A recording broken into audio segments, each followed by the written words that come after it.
So, the reason we're doing this is clearly because we've got too much time on our hands. No, the reason we're doing it is because I'm going to be taking you through this camera, and if I'm going up here going, hey, you got to press this little tiny button that's literally about like 5mm square, you can't tell what I'm looking at, which is why Jonathan, my visual aid here, is going to be zooming in on my actions and any other awkward parts of my body while I'm actually demonstrating it so that you can actually see what's happening. And there's a bit of a lag there, isn't there? Up, down, up, down. Amazing. I can talk to myself. So, first things first, in this kit there's 3 things we're going through today. Okay, so there's the tripod, there's the camera, and there's also the LED lighting kits, which are a 3-head kit. All jokes aside, it's great to be doing this unit this semester because the first semester you'll have access to all the stuff from the get-go. Okay, which means you'll actually have access to it for longer and you can do more things with it and know it a bit better, which is cool. So these tripods, which I always forget the name of, are the Manfrotto MVH500As. They're really quite a nice video tripod. They've got a nice video head on them. If you've worked with like photographic tripods before, or film tripods, you're like, aren't they kind of the same? Well, yeah, they kind of are. I mean, they're all glorified sticks that you mount a camera to. That being said, video tripods are made to move, photographic ones aren't, all right? So with a photographic shot, you're generally just kind of locking off and doing a static shot. You can do some pans and tilts with them, but they're not necessarily going to be smooth. Video tripods usually have a head that's kind of like built for movement, so you get nice smooth actions, which these ones certainly are. They're a type of fluid head, which means they'll move nicely. Starting with these tripods, down here there's a glorified plastic rubber band right on the side of these legs, which basically holds them together. Anything glorified in plastic with a Manfrotto symbol on it's worth a lot of money, which is what this is, and you don't want to lose it because they come off easily. So first things, take it off, and you can actually clip it off the other side. All right, you can also clip this bit off if you want to. It kind of fell off mine before, but just watch out that's there. Take it and put it back in the tripod bag. All right, that way you know you're not going to lose it, and Jonathan's not going to give you that face when you return it and ask you for 25 bucks or so. All right, which doesn't really help anyone. Next, we need to extend the legs. These tripods have clips on the side of them, 2 clips. They're just a 3-section tripod. Undo them like so, and fully extend the legs. These ones get pretty high. They almost get up to my head height, which is always kind of novel for me. So extend these ones out. When you're setting up the tripod legs, you want them fully extended so you know that your camera is super safe and not going to go anywhere apart from where you want it to. In the middle, there is actually a spreader bar here, so make sure it's all out and locked down like so. All right, that means your legs aren't going to go anywhere unless you move them physically, which I will need to do. There's my checklist to make sure I'm actually saying what I need to say. On the right hand side, naturally, I think on all of these, on the right hand side is the tilt bar, the pan bar. Okay, so you can use this on either side of the camera. You'll notice at the top here there is actually a little locking thread, and so to move this, which I'll show you in a second, you actually unscrew this. It bolts directly into the tripod head. You can, though, change it to the other side, so if you are like left-handed, or if you, there goes that bit. I'll put that back in my bag. If you are like left-handed, whatever, you can actually just take it off and just screw it back into the other side of the tripod. That works fine. Also, you might just be filming a shot which doesn't allow you to use the tripod that way, so it's actually quite a good thing to know about. Whilst I've got this side showing the camera too, this is actually the tilt lock, all right? So to unlock it, because it's obviously you wouldn't be adjusting the arm like this, you basically just unscrew this and it pops back up, all right? So it does kind of have a bit of a mind of its own. Basic AI installed. All right, so you can actually move this handle up and down, so you basically unlock this part. All right, you can also move it in and out a bit, so depending if you want it closer, or does it not go in? No, it's up and down. It's actually got teeth here, so it does actually, if you can kind of see that, it does have some tiny little teeth, so it does like kind of click up in increments, which stops it from moving. It also means you don't have to like super tighten that bolt to get it not to move. Just fairly tight is good enough because it's not going to jump out of those teeth sockets, all right? Obviously, if you're doing tilting shots, you want to have this side unlocked, but if you're going to just lock off your tripod, you just want to tighten that up and let it go. You can run through. The other thing you need to know about is panning. So obviously we can kind of tilt up and down. The panning lock's actually on the back of the camera, so it's just here. You undo this screw, and then it will pan nicely again using its nice fluidness left to right, so it's really quite smooth for moving around. So that's how you use the head. When you though set up the tripod for the first time, you also need to balance the head to make sure it's all level, all right? So when we talk about the head, this is just like kind of this section, although it does kind of extend underneath, and the legs of the tripod are this part. And as a side note, generally most good tripods, you can change the heads and you can change the legs, so you don't have to buy a whole new tripod if you want a taller one or if you want a fancier fluid head. You do though have to make sure this is like flat and properly straight before you actually start using it. So down here, if I can graciously tilt this towards Jonathan, you'll see a tiny little spirit level just where my finger's pointing, or covering, just there. There's actually a tiny little spirit level in the head, so a circle with a bubble there, so you can basically get it so that it's nice and level and even. When you've got the tripod set up, to move the head, you just unscrew this nut down the bottom. You don't have to undo it much, then the whole basically head wobbles around freely, all right? You don't obviously want that untightened when you're actually filming, because that would be annoying. You just look into the spirit level, which I can't show Jonathan while I'm doing, because it's kind of impossible. All right, make sure it's sitting in the middle, so basically you just get the bubble to sit in the middle, tighten it up nicely, and then you're kind of ready to go.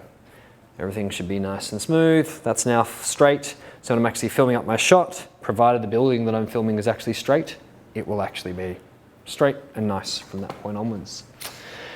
Lastly, the plate. So these tripods have a plate in them on the top. It's not a convenient place to do it. So you can basically attach the camera to the tripod plate and remove it as you go along. It feels flimsy, but it's actually quite strong. On these tripods, you basically unscrew this little screw on the side. And then when you press it down, you notice this little silver clamp lifts up and down. And basically, as soon as you lift it, it relieves tension on the plate. So don't do that when there's a camera attached, all right? Again, you unscrew a little bit, you press it down, it basically opens up that little clamp. To take it out, you just lift out that side first, and then slide out the other one, and you've got your tripod plate removed. To put it back in, again, left-hand side first, pull down on that little lever. All right, position it, so you might want a bit forwards or a bit back, depending on what sort of camera you've got mounted to it. Let it go, and then just screw it up a bit tighter, and you're done. I'm gonna leave this off though, because I'm gonna have to mount my camera onto it. The other thing that's got on the bottom, so it's got a mounting screw. You can hand tighten these pretty well, and then just use like a 10-cent coin or something like that just to tighten them up a bit further, so you don't need a 20-cent piece, just a coin will do fine. Don't do it super tight, you don't want to strip the thread in there, and you want to be able to get it off again at the other end. They also have a little mark telling you which way the lens should point. So most Manfrotto ones have it, and most other tripods I've used have it too, so you can determine which way it actually goes on your camera. I think that's all I had to mention. I'm just going to leave that off for a second before we get to camera. Camera bag though. So the camera bags are set out for a specific reason. They are incredibly well labeled. Jonathan and his team have done wonders. All right. They tell you what goes where, as you can see. All right. Camera lens, this way. If you fail this test, you basically can't borrow it again. All right. Also, it won't really fit nicely the other way, and it can put the lens like in a bit of a dangerous position. So again, make sure everything goes back. It's also got like little labels for like where the shotgun mic should go. Again, it's a little bit OCD, but it's incredibly practical. It means that everything actually fits back in. It also means that you've got a checklist to know that you've got everything again. All right. So it's actually incredibly valuable and practical.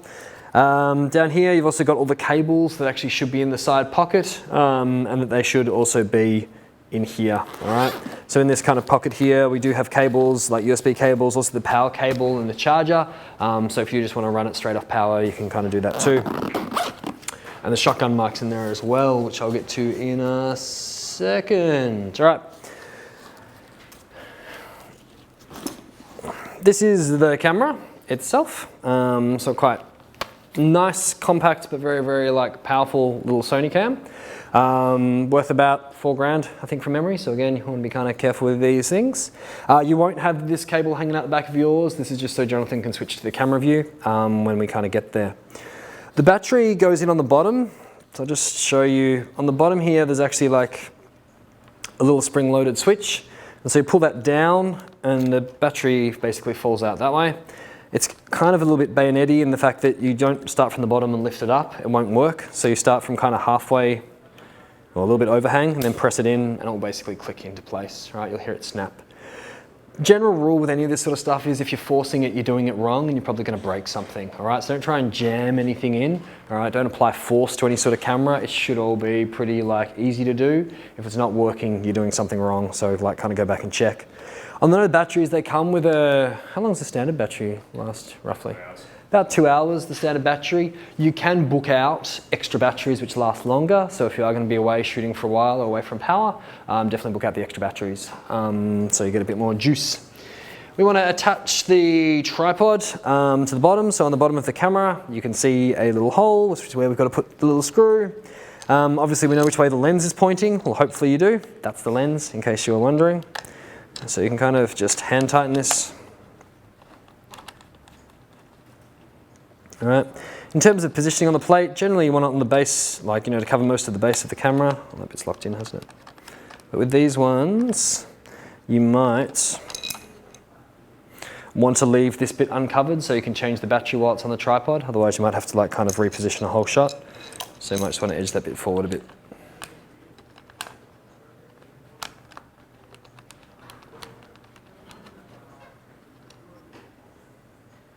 I should still have my 10-cent coin in my pocket from last time I demoed it, so just make sure it's pretty straight. Again, I won't need much. Just make sure it's there. Get it back on the tripod. Whoop, run out of cable. Oh, Velcro. All right, so again, just clicks in on the left-hand side, pull the clamp down. So it's probably a silly place to demonstrate in front of a student. Let's get that nice and flat so it's not going to slide off. All right, lock it in place. Notice I haven't let go of the camera yet. All right, so make sure that's all nice and sturdy before I let go, because even I don't have $4,000 I want to drop below on a camera that isn't mine. Next, shotgun mic.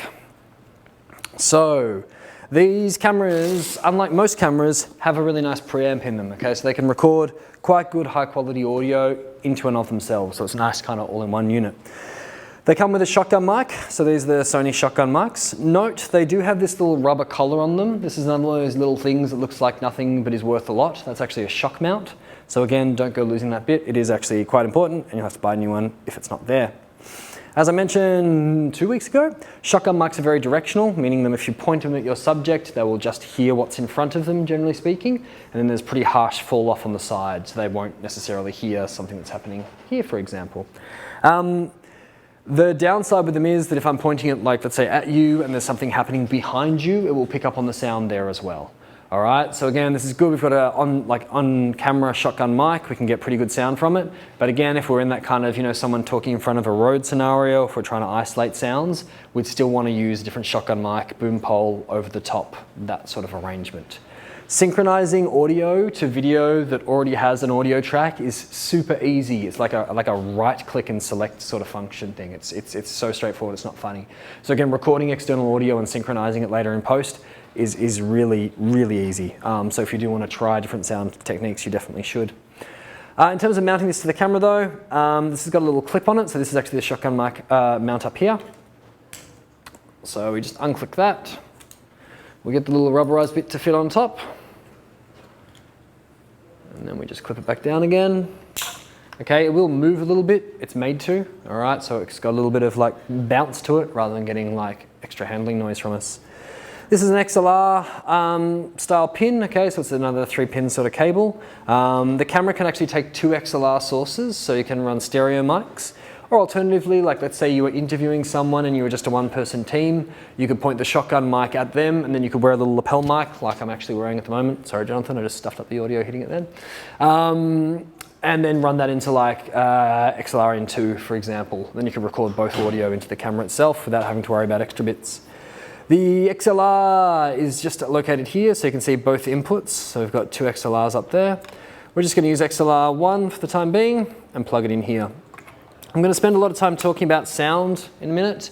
I know you're not working with sound for this assignment, all right? Obviously it's a silent film project, but these are the cameras you'll be using throughout the semester and also for your final project, so we kind of got to cover everything as we go along. Lens cap. There is usually a lens cap on the camera. We don't have it on the camera at the moment because we've been using it. However, when you take the lens cap off the camera, put it straight back in the camera bag, all right? Generally it ends up in someone's pocket or falling out of someone's pocket. And again, you don't want to spend that money, chuck it straight back in the camera bag, that way everyone knows where it is. Next. All right. Starting up the camera. At a point, and I think it's this point, I actually have to start talking with my back to you. So I do apologize, it's nothing personal. Turning on the camera.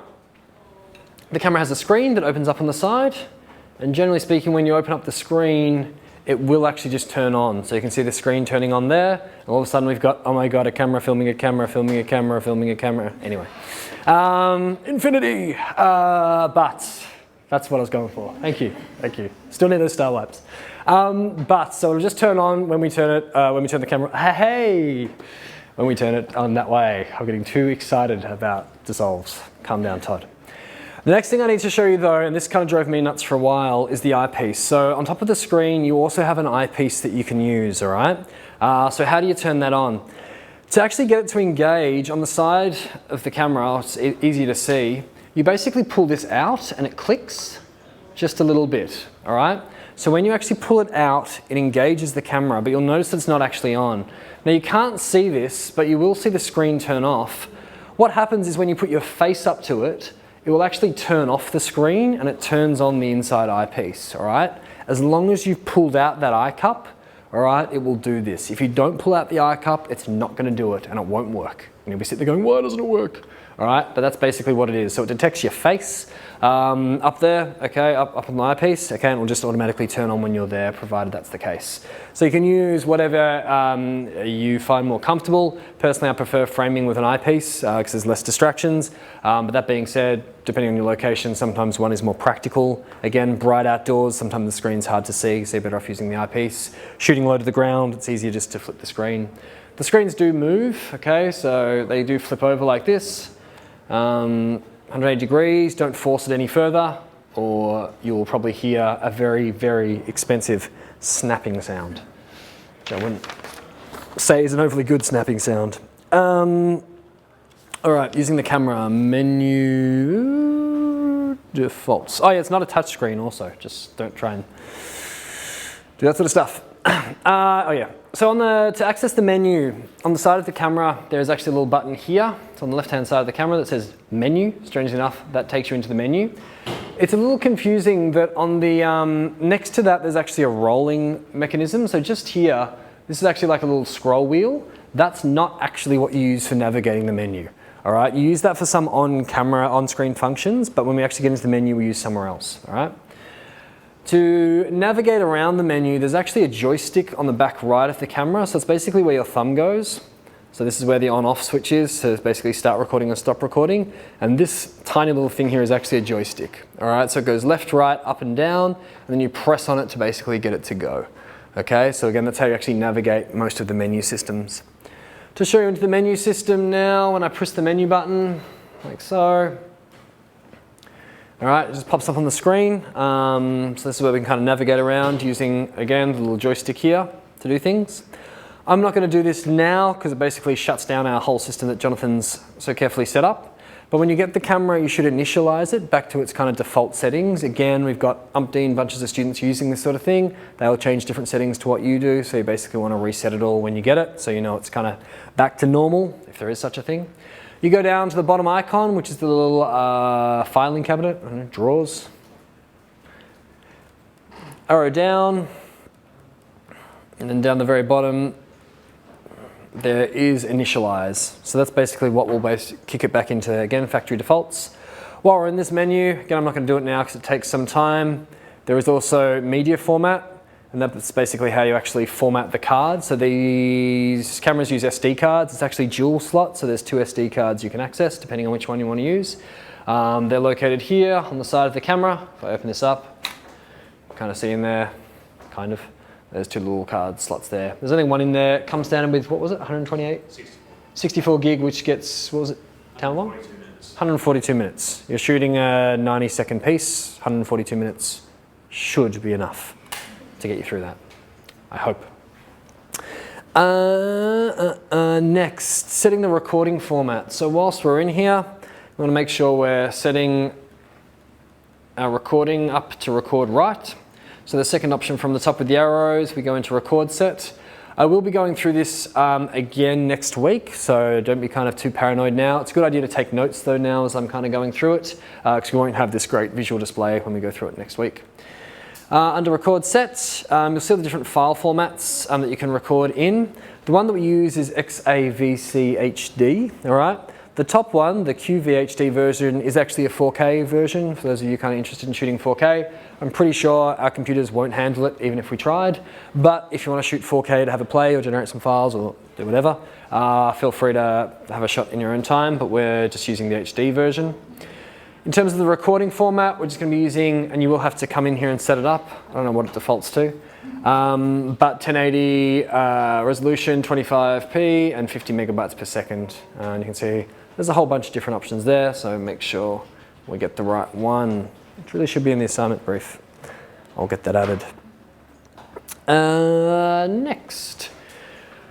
I'm going to be showing you a few things in terms of manual exposure this week, all right, and manual use. I'll be talking a bit about histograms. To keep it a little brief today, I'm not going to go into like how to manually expose your camera right now, all right? I'll talk around it.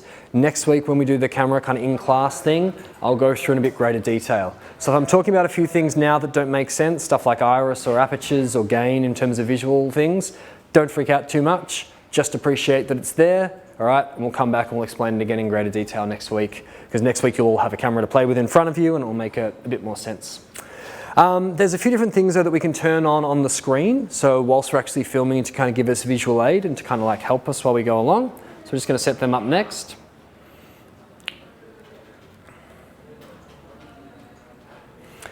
So fourth option down is display set, and we've got a few options. We can turn on a histogram, which is great.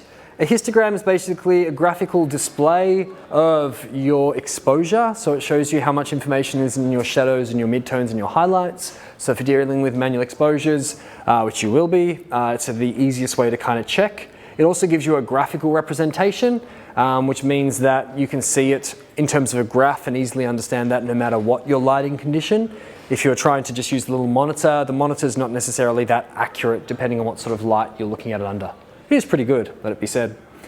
We can also turn on zebras to make zebras run through our shots, you know, kind of like any sort of messaging app. No, we can use zebra lines, basically put zebra stripes over the areas that are overexposed. So if we're like kind of framing something up and we've exposed it wrong, you'll get very, very clearly obvious stripy lines going through that section, so you know that there's going to be no detail there. We want to come in here and turn the level on to 95 generally and just turn it on. You can kind of see now, when I go back, see how the whiteboard there is actually, well, when my shadow goes in the way, it actually gets better if I move my head. Starting to stripe, that means those sort of little option areas there are actually starting to blow out, so they've got no detail. So it's a good visual indicator. It doesn't appear in your footage. It's just on the screen now to show us like we should probably pay more attention to that.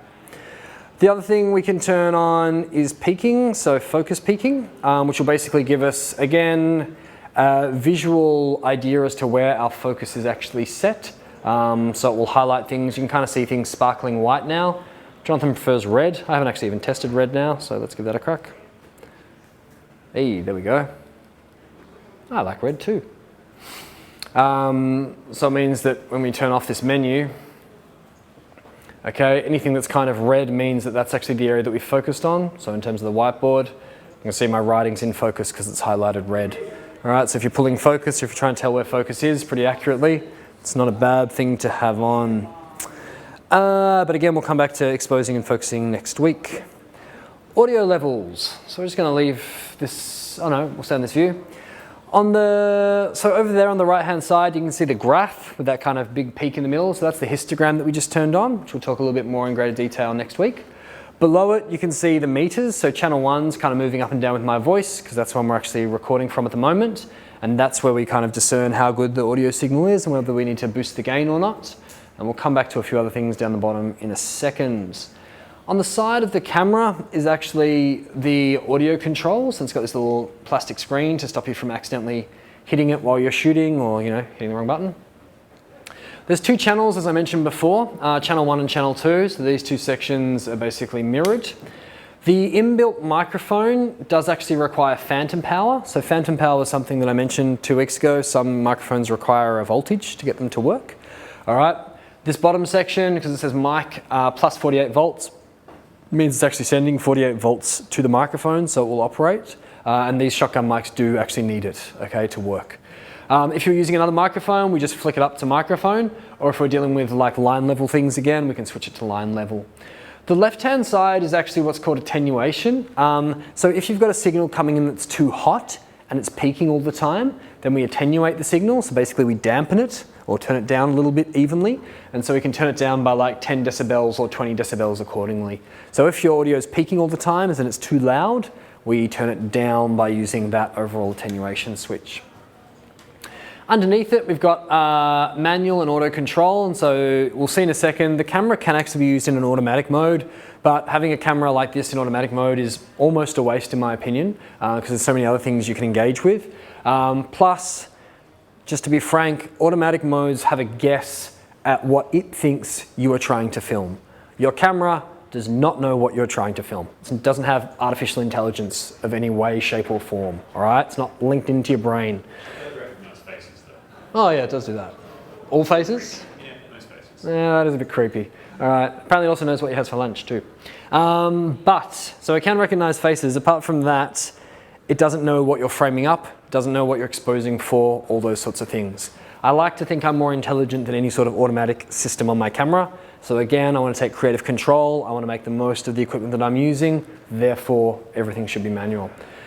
With audio as well, I don't want it to take a guess that something that's quiet should actually be loud, and to boost up signals, I want the quiet things to sound quiet, the loud things to sound loud. To boost the signal, we just use this dial. So again, this just increases the gain up. So if I turn this up, my audio is probably peaking, as you can see down the bottom. And if I turn it down the other way, just down bit by bit, I get it so my audio is at a pretty good level for my voice. Granted, I'm standing behind this shotgun mic, which isn't ideal. It's picking up from where the whiteboard is. So again, you've got a bit more room to move. On the far right of this, there's also some low cut filters, which will basically cut out the low end from your signal. Personally, I prefer to have them off because I want to use all the sounds that I'm recording generally. But if you're recording something where you know you're not going to need all the super bass frequencies, by all means, turn them on. On the left-hand side, I'm going to try not to stuff this up because I did it backwards the other way. We're recording in channel 1, which means that this will just record the single audio from the left-hand side. Is that right? So it'll basically sound like it's just coming through the left-hand speaker. At the moment. And if we use channel 1 and channel 2, it would pan it to left and right. Okay, got that right this time. So again, in channel 1, it means like channel 1 audio goes into channel 1, channel 2 audio goes into channel 2. If we've only got one stream of audio coming in, it's only going to record in the left-hand stream. If we go channel 1, channel 2, basically it duplicates it so that the audio from channel 1 is the same in channel 2. So it gives you kind of like a... Oh yeah, it's mimicking each other. So you got to make sure both of those settings are set the same, otherwise it's going to sound like I'm sounding off mic. Back up? Oh yeah, yeah. Good point, Jonathan's just said you could actually use this for backup if you wanted to. So because it's duplicating audio like one onto 2 separate tracks, if like for example when I talk or when anyone talks generally and you try and take a meter reading, they all of a sudden kind of jump up about 10 dB when they're talking afterwards because all of a sudden they're not as worried about their voice, they're in the conversation, so people can naturally rise up a bit more. If you wanted to, you might set up your channel 1 like normal, and you might actually like back off channel 2 a bit more, so that if they do kind of boost up their signal a lot more, you've got the second channel which will technically be a bit softer, but might actually like kind of save you if anything sort of peaks. Same thing if you are, I don't know, filming a band live, and you're a bit worried that again the audio might get louder, the engineer might like kind of crank the desk at some point and you really want to make sure you can survive that. Again, you might back off one channel so you've got the just in case. It's a very good point. Also, whilst we're talking audio, monitoring audio. So there's a headphone thing on the side of the camera, just down here. It's under the SD card slot. Pop. It's just a 3.5mm jack, so you can run your headphones out of here and live monitor. Is there a volume for that? All right, so you can turn it up and down. It's a pain in the ass, but it works. Next, these cameras on the front here have a very, very nice focusing and zooming ring, all right? Actually, the cameras have 3 ways of zooming because you can never have enough zooms apparently. This is a really, really nice, practical, mechanical device for getting smooth zooms or smooth focuses, depending on what you want to do. You choose the functionality of it just here. So again, if you want to do focus pulls, you switch it to focus and you twist it here. If you want to do zooms, you switch it up to zoom mode up the top. Well done. Oh, yep. Yep. So again, that will just change its functionality. There is also an autofocus manual focus button down here. So you do have to tell it if you're going to use autofocus. You'll see it pops up in the bottom left-hand corner of the screen. It says PP4 at the moment. When I press autofocus, it actually pops up with a little mountain, and when I actually start to turn the focusing ring, it starts to give me a measurement in terms of meters as to where it's actually focusing. And you can see the screen kind of blurring out in and out as I go. You can also, again, just flick it back to autofocus through the button push, and you can see it kind of has a pretty good guess as to where my focus is going to go. Next, expanding focus. Zooming. So going along zooming, obviously you can zoom using the front ring here set to zoom. There are 2 other areas where you can zoom. So you can imagine if you're kind of hand holding this device, there's a little, actually I'll just turn a bit small side on. There's a little hand strap here, so it does fit comfortably on your hand like that, and it gives you the joystick at the side of your thumb and the on-off button. There is a rocker zoom on top. Here, so again we can zoom in or out just by rocking upwards and forwards and backwards on that. How far you press down will determine the speed of the zoom. So press hard down, we'll go whoop, straight in. Okay, press softly, it'll kind of ooze in slowly. Okay, so you can do kind of like nice manual zooms using the front ring, and you can do nice manual zooms using the rocker ring as well, depending. There's also a third one, so there's another one on top of the camera up here, all right, again, because you need that many zooms. But all jokes aside, this is actually kind of practical. The camera has a built-in handle up the top here, meaning you can grab the camera like this. If you're trying to shoot low down, it's actually quite useful having all your controls at your thumb. You also have an on-off button just here as well, so you can start and stop the camera. And this rocker is actually a bit different. It's got a switch here on the left-hand side, so it's usually off. If you want it on, you've got to switch it up, and then this little rocker switch will work. It can go to variable, but it can also go to a fixed speed. So in the menus, I'm not going to go into it now, but if you want to have a nice, slow, constant zoom, then you can set the speed of that zoom as fixed, and so that way you'll just push down hard, and it will just do a nice, slow speed based on whatever you set. All right, so it's actually quite a nice creative option to have. It is kind of hard to hold the rocker like steady for a long, slow zoom. So again, use it to your advantage. It can actually be really useful. Turn that off. Manual mode. As I mentioned before, the cameras can do automatic and manual, but there is like kind of one magical switch that you need to know about in order to do it. It's just hidden here under the eye cup. So you can see here there's a little switch that says auto and manual. If it's on auto, it's not going to give you access to any of the manual options that I've just gone through, which would be annoying. So again, flicking it down to manual will give you access to everything that we're kind of covering. Also, while at the back here, there's ND filters here. ND stands for neutral density, which basically means it cuts down the intensity of the light entering the camera. If you're shooting somewhere like super bright, outdoors, okay, and all of a sudden you just can't stop it down, or if you want to use a different combination of like iris or aperture, you can use these to basically neutrally bring down the light. So it doesn't like affect the quality of it, it just dulls it down quite well.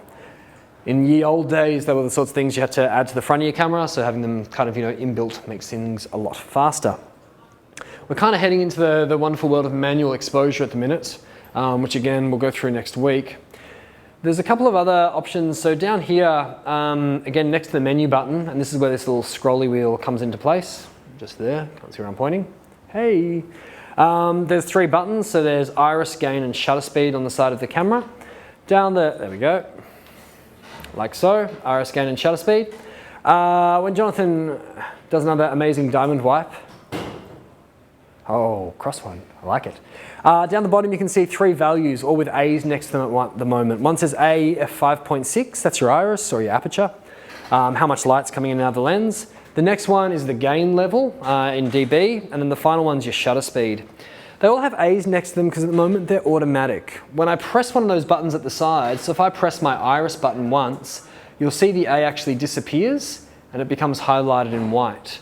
I can then use that little scroll wheel at the front of the camera to go up and down these values, and I can, like so, and I can change the depth of field and how much light is entering or exiting the camera. You won't notice a visual difference at the moment, all right, but you will notice that the dB value is changing because it's increasing or decreasing my gain based on how much I increase or decrease my light. All right, if I do want to flick it back into a manual mode, I just have to press the an auto mode. I just have to press the iris button again once, and then that little A comes back on, and all of a sudden we're back to automatic mode. All right, so I'll just kick back in. So they're very easy things to change. They're also incredibly powerful when it comes to like framing and composition, but we'll spend a bit more time on them next week when we go through the camera. White balance. So a little bit of theory just to explain this one before we kind of jump into it. All lights are not created equally, all right? So when we're dealing with lights, so outside the sunlight at the moment is kind of golden, a bit yellowy, all right? Standard old school house lights are kind of orangey, kind of red. If you look at old photos where a flash wasn't fired off, they generally look a little orangey. UV lights, kind of like these ones, like the ones they have in hospitals, emit more of a blue light and make everyone look kind of dead, which is really unfortunate when you're taking a photo of a new baby, all right? So again, all lights basically have a different sort of color temperature. What white balance does is it's a way that we can kind of neutralize the color cast. So if I was just to like, stand under like kind of blue lights, I'm gonna look blue. If I'm gonna stand under like orange lights, I'm gonna look orange. Generally speaking, I never had a spray tan in my life, so I don't wanna look like I'm orange, okay? And we wanna neutralize that. We can, on the one side of things, use lights that are balanced, which is kind of expensive, but if we can kind of minimize the different sort of lights that we're using, so if it's all UV tubes or all pretty much the same downlights, they're all going to emit a similar sort of color cast. What we can then do is we can use a manual white balance in the camera, whereby we can show the camera something that we know is white, so ideally just a white piece of paper works fine. All right, we show it to the camera and like, hey camera, check it out, this is my white piece of paper. And the camera goes, yeah, I get that you're telling me that's white, but under these like lights, it looks totally yellow. All right, that's fine though.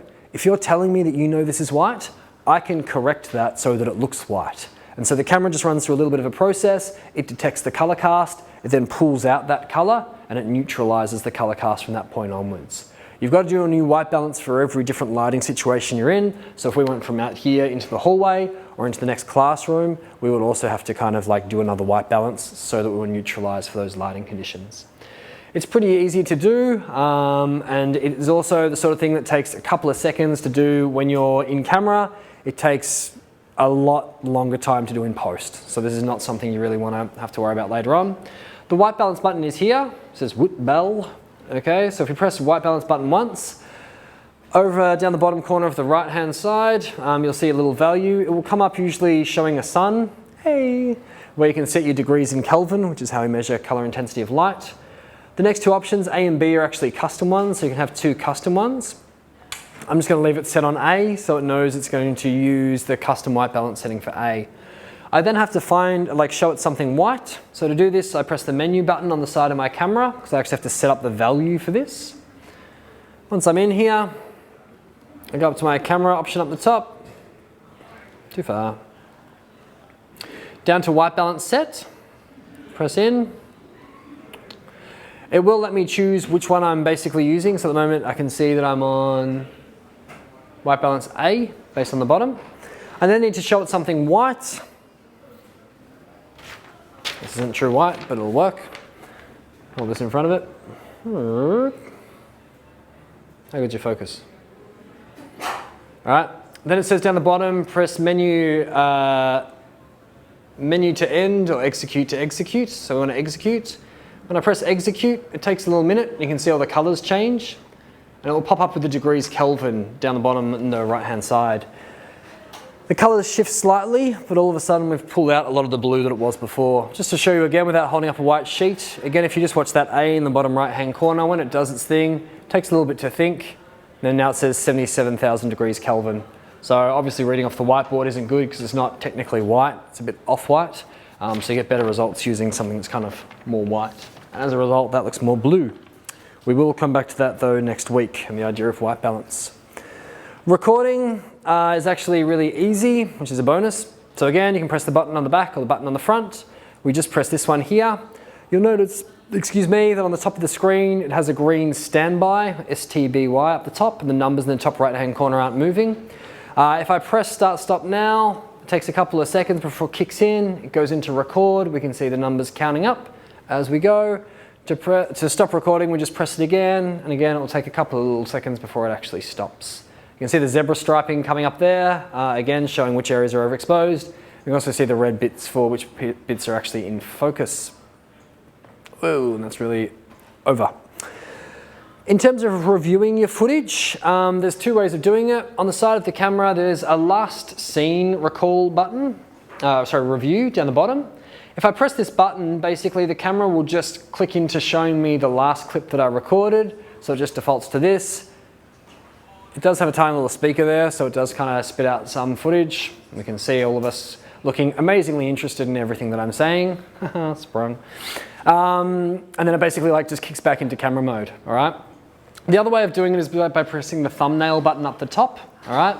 When I press thumbnail, it just kind of takes us into a normal sort of viewing area where I can kind of navigate around using my little joystick here and basically check out what anyone else recorded on the camera before me, okay? Good reason again to initialize that camera when you pick it up. In order to connect it to a computer, basically switch the whole thing off. There is a micro USB port on the front of the camera, so if you want to connect the camera, the front left, there is a tiny little micro USB port down there, so you can plug it in there and then plug it in to your computer. Make sure the camera is off, plug it into the computer, turn it on, and then it should recognize as like an external drive. These little ports are not the strongest built section of the camera, so please be very, very careful with them. Incidentally, the SD card slot is just on the side here. So if you do have an SD card slot on your computer, which most computers do these days, you can just pop that out, put it in your computer, download. Just make sure you put it back into slot A, and you'll be fine. They are marked there, as you can see. Did I miss anything? Doing good. So that's the camera. The last piece of the puzzle that I need to show you is the lighting kit, which shouldn't take too long, and then we'll kick into a break. The lighting kit's just down here, so it's going to go out of sight. Another good reason why we've got camera operator Jonathan. These are a 3-head LED lighting kit, so it comes with 3 stands. They're variable in terms of their power output, and they're actually quite nice in terms of the light that they throw out, and a real benefit obviously if you're trying to shoot in different locations. Just watch out when you actually open this. They kind of have a habit of moderately disemboweling themselves, depending on which way you open them. Open like so. All right. So sometimes these bits can actually fall out when you're opening. They're a very small 3-head kit. So again, we've got 3 stands here. We've got 3 transformers here, not the robot kind, just the electronics kind. But it would be awesome if they were the other ones. And also 3 little power figure 8 cords, IECs down here. Hidden under this little Velcro window is the 3 lights, okay? So just 3 LED panels. I'm going to set up my stand first. These stands are quite lightweight, not super heavy duty, and there's kind of no other way about doing this than standing in front of the data projector because the power's down there. These aren't super heavy duty. They do the trick, but Jonathan does have more heavier duty stands if you're going to be using them in like a windy location, so it's probably better off. They're rudimentary, but they're practical. You just unscrew this bolt here to open up the legs on the stand. When you're opening them, you want to make sure, again, that these bars down here are running, again, flat along the ground so that the legs are fully extended. It just means it's nice and safe. If it's up like that, basically it's more likely to fall over, so we want them completely spread out. There are also 2 little clamps here that we can undo. They do have springs in them. All right, so you can kind of bring that up to where we want it and then tighten them down.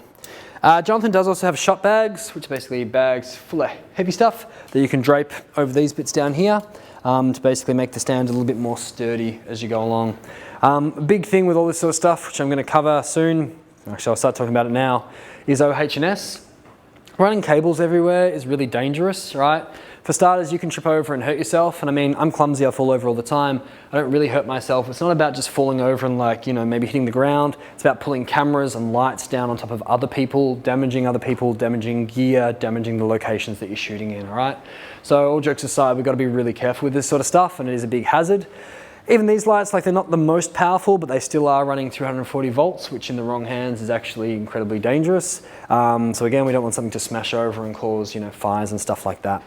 When we're running cables anywhere where someone's walking, you want to like gaffer tape them. So get duct tape or gaffer tape, and they need to be covered all the way. All right. So if someone's like, if we're running cable across here on the floor, okay, we need to basically put tape all the way along here across the floor until our cord gets to the wall. Once it gets to the wall, you can then use smaller tabs of tape just to kind of run it along the edge of the wall until you get to a power point. But you don't want cables going this way and that, because otherwise there's more things to trip over and more people to damage and more gear to damage. Basically, it just doesn't end well. Yes, let's come on the lights out.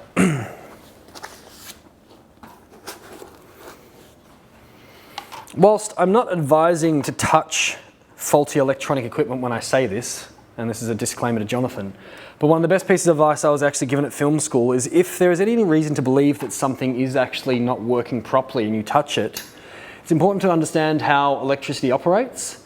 If you touch something, do you know what happens to your muscles when you touch something that's electrically faulty? Does anyone know? Your muscles actually contract, all right? So if you touch anything that's faulty like this, and it is faulty, it'll make your muscles contract, which means your hand will grab and you'll continue to get electrocuted, all right, because you can't let go. You physically can't let go, all right? If you touch something with the back of your hand, what happens is it'll still shock you, but it actually blows your hand off it, all right? Again, I'm not saying that you should go around touching faulty electrical cables, all right? Generally, it's the last thing you want to do, but in terms of like life-saving knowledge, I think that's quite valuable in order to share. These are the lighting panels that we've got, all right? So they do have a scrim on the front, which kind of slides off like so. Well, there's lights on there. It'll be incredibly harsh without this bit on the front, so I would advise taking it off. On the side are little knobs that you can basically use to tilt and angle the light accordingly. Losing my coffee brain. And on the bottom here, there is a screw which you can unscrew so that we can fasten it to the spigot on the top of the stand. You can see up here on the stand, there's this little spigot. It's dinted so that basically when that screw goes in, it locks down here, meaning the light can't pull off the top of the stand, which we don't want to happen. So we unscrew this little one like so. We then tighten it back up. We can twist it around so it's positioned whichever way we want it to. All right, and then we're pretty good, pretty tall. Next, we want to run our power. So again, it's going to come down here, get one of these out. Notice that when I get these out of the case, both of these cables are rolled up nicely. They have little Velcro tabs on them so that you can keep them rolled up nicely. This is how they come. This is how they should be put back. All right, so again, make sure everything's like rolled up nice and neat. The back of the transformer has a figure 8, and that's where this cord goes into. It doesn't actually matter which way, like there's not a right way and a wrong way to plug that in. All right, so it just goes in pretty straightforward, like so. All right, unscrew this other bit. All right, when you're running the cable, you always want to run power under one of the legs on your light stand. Same as if you've got to run power to your tripod, you want to run it under one of the legs as well. So again, just making sure I'm close enough because this power cord is incredibly short. You want extension leads with these things. But just to give you an example, we'll be going from the power point. Notice I'm not turning this on yet, I'm just plugging it in, all right? So it'd run out from there, we'd actually go under a leg first, like so, and then we go up, all right? The idea is that if you go under a leg first and someone does accidentally walk into a cable, it's more likely to pull it along from the bottom, okay? So it's actually gonna probably pull the light stand a little bit before it tips. If it goes straight up to the top and someone walks into the cable, it's just gonna make it like fall straight over, okay? So it's actually safer to run it underneath a leg first. On the back of the lights, okay, so I'm pointing here, there's actually a little input, like so. We just plug this into that, all right? And we're almost ready. I say almost. You notice the cable tensions, based on the height that I've actually got this set to at the moment, this kind of giant transformer is like swinging by itself, but it's also causing like, it's kind of heavy, to be honest. So it's putting some tension up here, which means that it could ultimately just pull the power out of my light, which would probably ruin a shot and make everyone cry. And we don't want that. These do have little Velcro tabs attached to them, which are actually quite useful. We can use them just to kind of like take the slack off the cable a bit. So these are actually useful for a variety of reasons. So again, if we just do one of those ones, all right? We've still got tension down here, that's fine, but there's no tension up there, okay? So the power is not gonna get yanked out, which is really good. To turn the lights on, we've got a little dial on the back of the lights here. They're actually quite bright, so generally don't look at the light when you do this. If you turn it upwards, okay, it will click on if you've got the power turned on. Turn the power on now. Okay, then the light panel goes up at the front. The more you increase it, it's got some numbers up there. Okay, it gets brighter and brighter and brighter. Don't look when I do this. It gets kind of stupidly bright like this, making your talent squint awkwardly when you're trying to interview them. Oh no, I'm having a great day, thanks for asking. So again, you don't really want to do that. In terms of like brightness, obviously they can get quite bright, but even on like just a more like lighter setting, they do kind of like fill out and light your scenes quite well. As you can kind of see, my awkward face to Jonathan. My awkward face looks a lot better illuminated. Okay, overall, yeah. Rather than having a badly lit awkward face, which no one really wants. You can get some scrims for them, so you can get some gels that will warm up the light a little bit more if you want to. Make everyone look a little more natural, warm and awkward, rather than just awkward. And illuminated, completely up to you. Also worth noting on the back here, I'm just going to turn this off, go back to my dark and awkward self. On the back here, there's actually battery slots. So you can actually get batteries to run these lights off. The batteries are heavy. They last 2 hours, did you say? Ish? Okay, let's go with 1 hour. You might get a bit longer. So they don't last a lot of time, but you can power them without actually having power around you. So if you are trying to shoot in a location that doesn't have power, you can do it. They weigh a ton, okay? So they make everything that you've already got weigh more. Yay, win. Okay, but they do enable like filming in different locations, and they can do it, which to be honest is awesome, okay? Rather than just like not even having the option to, he says, safely walking over the cord. Is there anything else I have to cover with those? I think we're good. In terms of, again, that idea of cable management, which I haven't done correctly down here, but just to show you what I meant. Again, if you're running cables like this, you go under the tripod leg. Okay, this section that runs to the wall, you'd basically want to tape that one down all the way. So again, big piece of gaffer tape all the way across it, okay? Once you get to the wall, you can then just kind of put little bits as you go along, making sure that no one falls over it. OH&S is a biggie, okay? Especially in terms of industry stuff. It's also a biggie for you because you're responsible for yourselves and others that are involved in your project. Come the final assignment, we actually get you to do an OH&S check sheet before you actually film. And it is like a legal document. So, you know, it is really important, not just for saving you cash, but for stopping accidents and nasty public liability law cases. Anything else, or do you think that's good? We're good. Yay, we made it through. That was a lot to get through. It is 1:20. Don't come charging through here because we've still got cables going everywhere. But take a break now, okay? So 10, 15 minutes.